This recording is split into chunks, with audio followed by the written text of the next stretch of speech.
All right, thank you. Allison Schaefer live in Atlanta.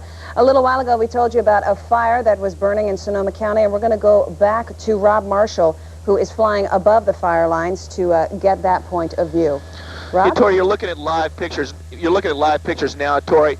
Right now, we've got about 2,000 acres burned. Again, the fire started sometime yesterday afternoon, slowed down a little bit last night, and started coming back in a little bit more this morning. But right now, you've got about 400 firefighters on the scene, expecting maybe 1,000 more to come in.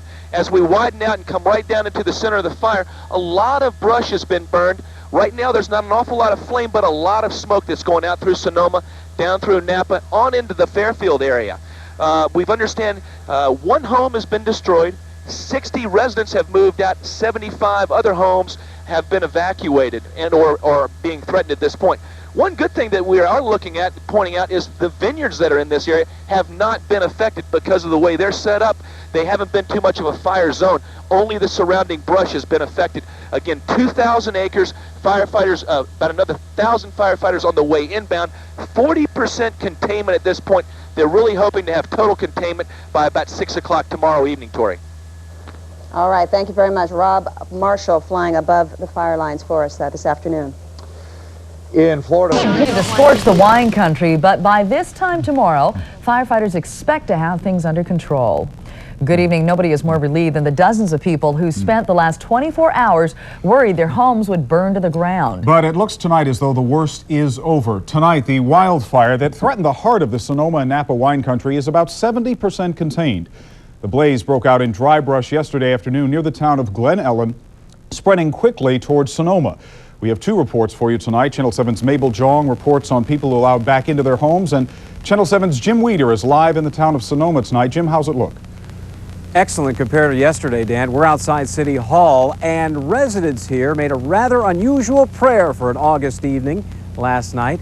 They prayed for cooler weather and foggy conditions this morning, and by most accounts, those prayers were answered. 24 hours ago, the Cavedale fire was an out-of-control inferno, generating evacuations and fear for dozens of residents. The fire had the makings of a possible disaster. Tonight, a small squadron of air tankers and choppers helped pound the fire into submission. This water drop was about 6 miles from downtown Sonoma. On the ground, fire crews reached hotspots and managed to build hand lines deep into the brush.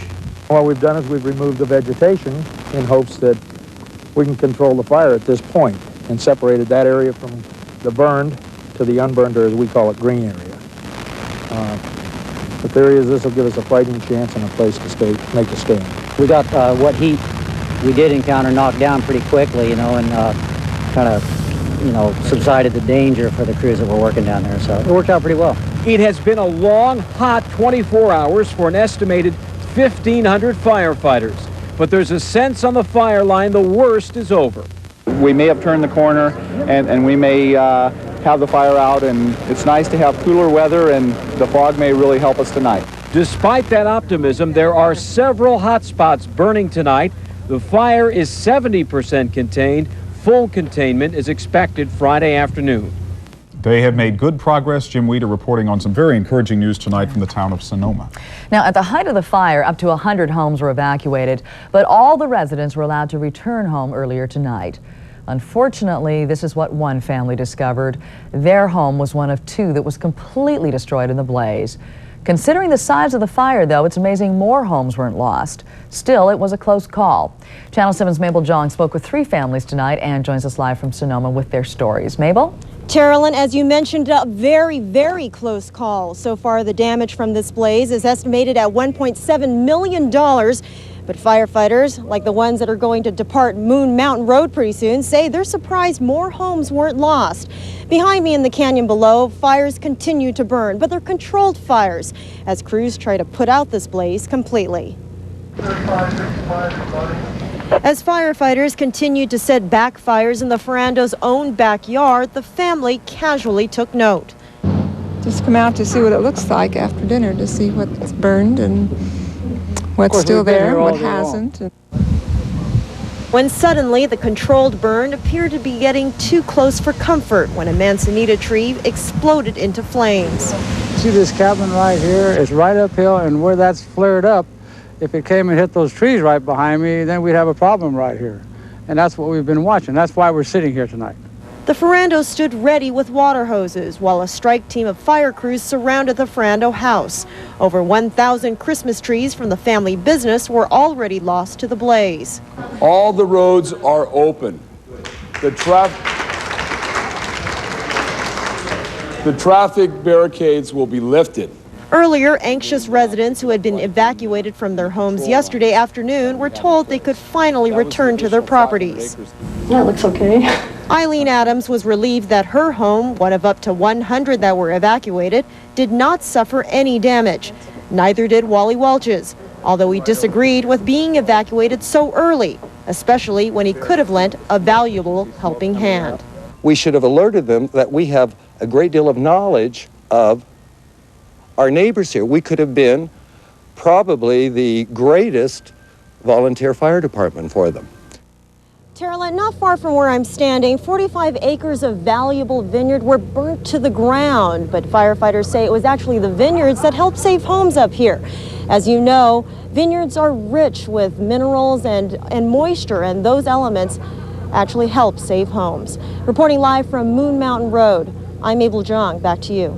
Now, Mabel, why were some of the residents so angry about having to leave so early? Because a lot of residents feel that they have a very organized fire protection system, and they actually know their neighborhoods the best, and a lot of them have pools and have actually practiced this in hopes of, or not actually hopes, but and just in case there was ever a fire. So they felt that they were really prepared and that they could have actually helped the fire department more than the fire department could have done alone. Good point. Okay, Mabel, thanks very much for that live report out of Sonoma. Now, here's the very latest on the Sonoma wildfire at this hour. The blaze, as you've heard, is now 70% contained. It has burned 2,000 acres, roughly, of brush in Sonoma and Napa counties. 2 Sonoma homes and part of a winery have been destroyed. Up to 100 homes were evacuated, but now those people have been allowed to return home. Firefighters expect full containment of the blaze by tomorrow night. Chased hundreds of people from their homes with not much more than the clothes on their backs. Scores of homes have been gutted by the blaze, thousands of acres have been burned, and several firefighters have been hurt. KFTY 50's John Huck is joining us live from Malibu with the latest on that fire, as well as the many wildfires that continue to plague Southern California. John, what can you tell us? Good evening. It's going to be another long night for firefighters who are manning fires stretching from San Diego up here to Malibu. Now, if these Santa Ana winds die down a bit, these firefighters hope they can get the upper hand on the fires that have been both huge, unpredictable, and dangerous. This is one sequel Southern Californians did not want to see. 3 years after an arsonist scorched Malibu's celebrity homes and canyons, fire has returned to these hills, taking more land, property, and lashing those who would suppress it. 6 firefighters succumbed to the smoke and heat when their engine stalled. One of them is in critical condition. The accident is, of course, rattling their colleagues who will continue the fight this evening. It's a little hairy. I mean, it makes you a little nervous, you know. And being that, I've never been up in that area, so I don't know what to expect just from that fact right there. Firefighters are using super scooper planes and water-dropping helicopters in what they call a major air attack, hoping to kill a fire's appetite that's eaten its way through more than 13,000 acres of land. On the ground, people douse rooftops with garden hoses before an airborne ember can claim another $1 million home. You don't know what to do, you don't know what to save, and you don't know what to go for, and you usually don't get anything. Even my purse is in there probably. The Santa Ana winds, which fiercely kicked this fire into high gear, have died down, offering fire crews their best hope of getting the upper hand.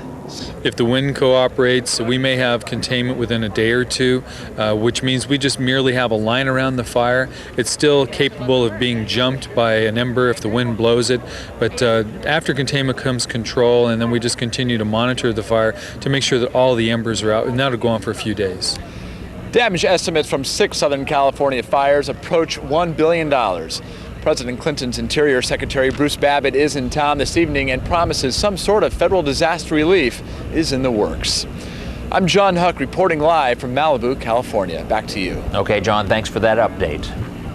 A group of North Bay firefighters is heading to Southern California today to help fight the flames. The Office of Emergency Services says a 5-engine strike team from Sonoma County left early this morning. Kenwood, Shell Vista, Glen Ellen, Valley of the Moon, and the Sonoma Station will all be traveling to the 6,000-acre Harmony Grove fire near San Diego.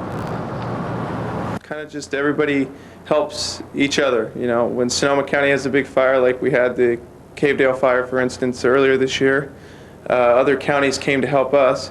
So when other counties in the state need our help, we help them. The North Bay strike teams are expected to be in Southern California at least